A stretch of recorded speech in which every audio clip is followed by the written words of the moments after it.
Welcome back to the second half of Our City. Joining me once again is Union County freeholder Betty Jane Kowalski.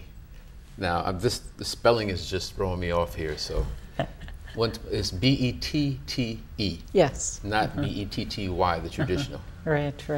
That's what my parents wanted. Actually, my mother wanted a totally different name, but she compromised with my dad. Of course, I come from a family of 7 children, so we all have some variety in our names. Okay. Now, do you sing at all or no? Only for family affairs. Okay.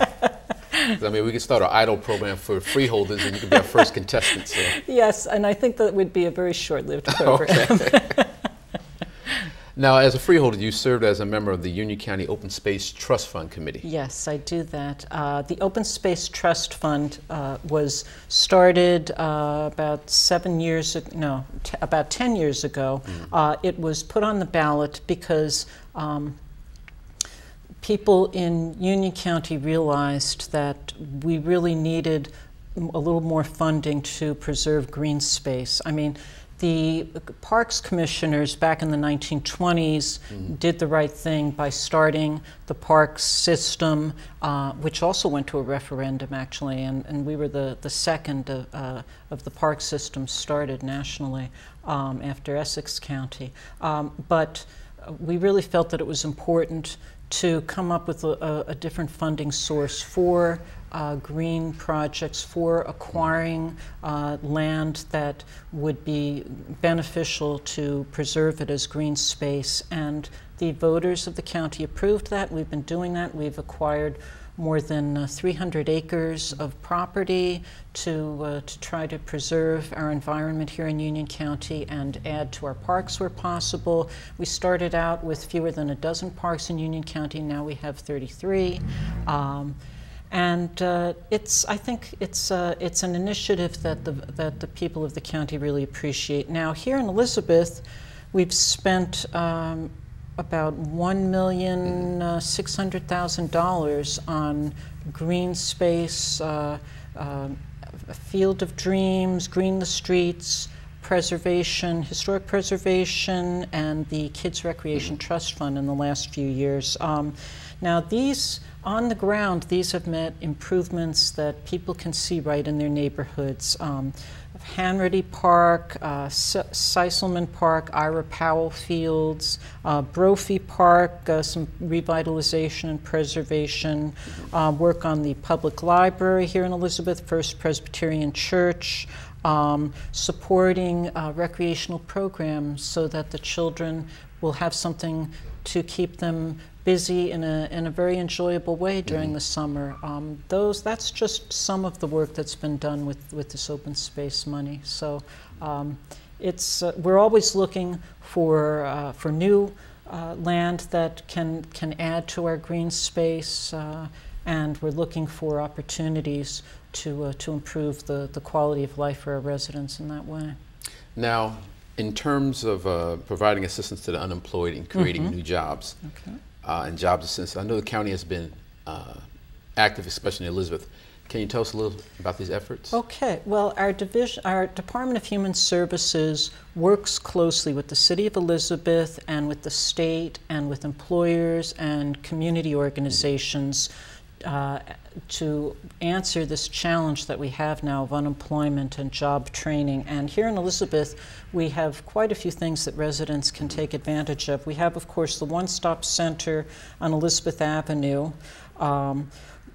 here in Elizabeth, which has, for the first time in many years, the services regarding employment are consolidated so people don't have to run around from one office to another. We have the Retail Skills Center at Jersey Gardens Mall, and a whole range of classes are available.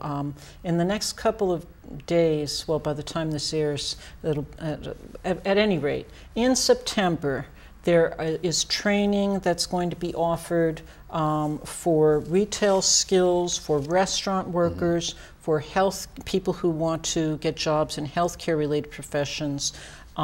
So if you want to get this kind of training or you want information about it, we also have English as a second language courses for certain kinds of jobs. So if people would call 908-355-4444 between 9 a.m. and 5 p.m. Monday to Friday, they can get detailed information about that. And much of the training is free of cost, funded by the government. So if you need a job and want to get into retail or restaurant work or some of the healthcare jobs, this is something that really is worth looking into.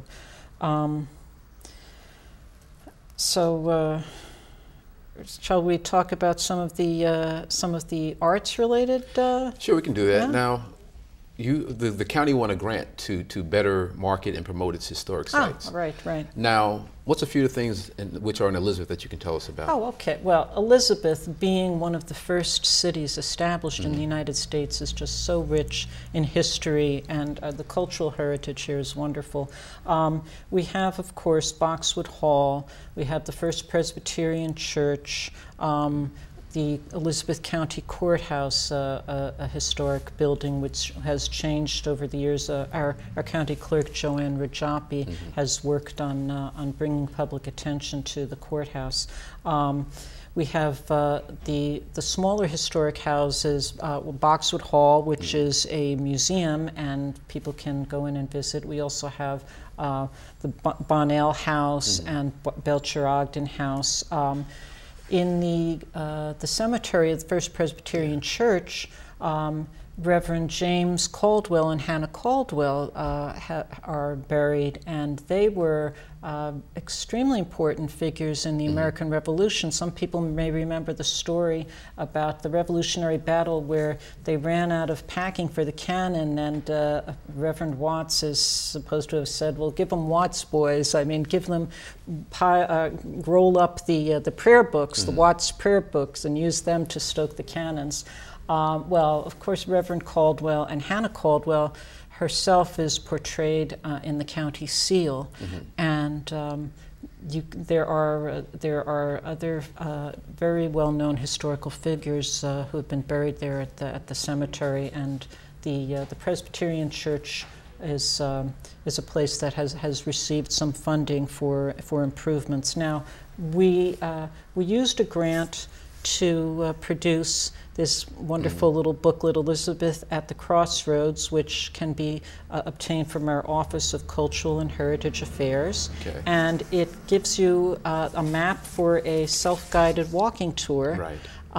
And there are so many places to go in Elizabeth. I mean, and it's been enriched by all of the people who have moved here. Of course, right now, Elizabeth has immigrants from all over the world. Our Hispanic community is doing so many wonderful things. Our Office of Cultural and Heritage Affairs tries to keep up with the cultural events presented there.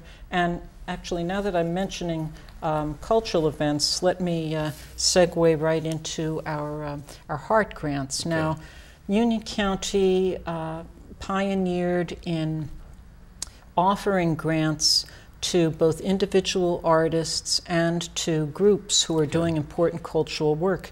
And we are just announcing the recipients of our HEART grants for this year, and quite a few people in Elizabeth, as you might have guessed. In addition to Paula Borenstein, we have Brand New Day, CASA of Union County, the Elizabeth Avenue Partnership, Groundwork Elizabeth, which I mentioned before, always doing good work, and they worked with us on a project over by our parsonage on Pearl Street, which another historic building which happens to house our Office of Cultural and Heritage Affairs. The Institute of Music for Children, Josephine's Place, the National Council of Jewish Women's Union County section, and Restore Ministries. So all of these people are working on artistic projects, and they get grants. And they're not large grants, but they make a difference for the people who give of themselves, give their time to enrich the lives of our community. And so we're really glad to be able to support that. Well, I definitely want to thank you for sharing, and I don't know how you have time to breathe with all this work you're doing, but I just want to commend you. Thank you very much, and thank you for your work with Elizabeth, and thanks to Mayor Bolwage for keeping everything going. And if you decide to become a singer, let me know. All right. Thank you. Thank you. Thank you for tuning in for this segment of Our City. Have a great day. Thank you.